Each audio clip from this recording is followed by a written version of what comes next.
If you want to pull more weight and lift safer, you need to dial in these 4 aspects of your deadlifts. Today we're breaking down foot position, foot pressure, slack pull, and bracing, just so that you can lift heavier weight with better form. So let's get into it. Hey guys, I'm Debo and I'm a coach here at PWRBLD. I'm also a power lifter, lifted 800 plus pounds in comp. I just want to teach you guys how to get into the strongest and healthiest shape of your life. When pulling conventional, one of the biggest mistakes that I see newer powerlifters do is set up way too wide with a technique such as that. One of the first things that you want to do is set up hip width apart and adjust your stance. If you're way too wide, you'll struggle with power, and if you're way too close, you may struggle with balance. So you want to start off with a position that's hip width and adjust it as you go along. For me, my comfort spot is right here.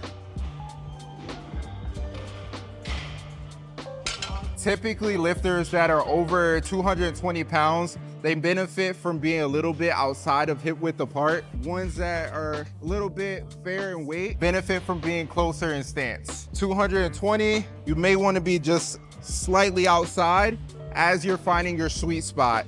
And if you're a little lighter, you may want to start adjusting your feet closer in, just finding a stance that works for you. A mistake a lot of lifters have is having their weight either too far forward or too far back. So it'll look like this, or it'll look like this. The key will be to distribute weight between your entire foot. So it'll be your heel, your midfoot, and your forefoot. So you want to think about gripping your foot on the ground and spreading them. So what I usually do is big foot, pinky toe, and your heel. And I'm like grabbing onto the ground and then spreading it. I imagine like I have like a towel in between my feet and I'm gripping onto that towel and then I'm spreading and try to like create tension between that towel. So for example, I'm just doing this, right? And I'm pushing my knees out, which activates my medial glute.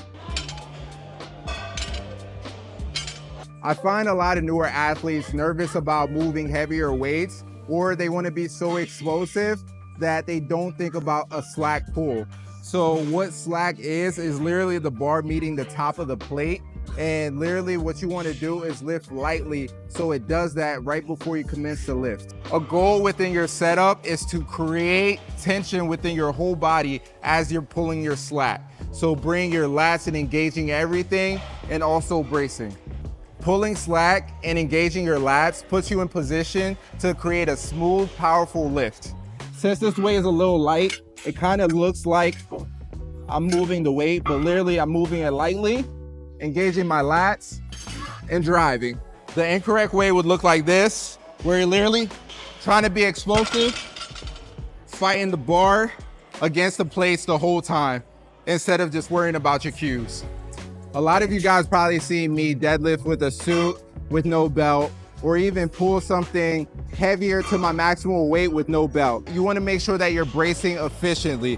What I mean by bracing is not pushing air into your chest. You want to make sure that you're creating intra-abdominal pressure, so expanding your diaphragm. The goal with this is to make sure that you're stabilizing your spine. A lot of people think, oh, I'm bracing, so it's all right here. No, bracing allows you to stabilize all throughout your core, which will keep your spine protected and safe, but also allows you to create maximal amount of tightness and strength and power throughout that lift. Focus on the technique first and the weight will always follow. Now go put in that work.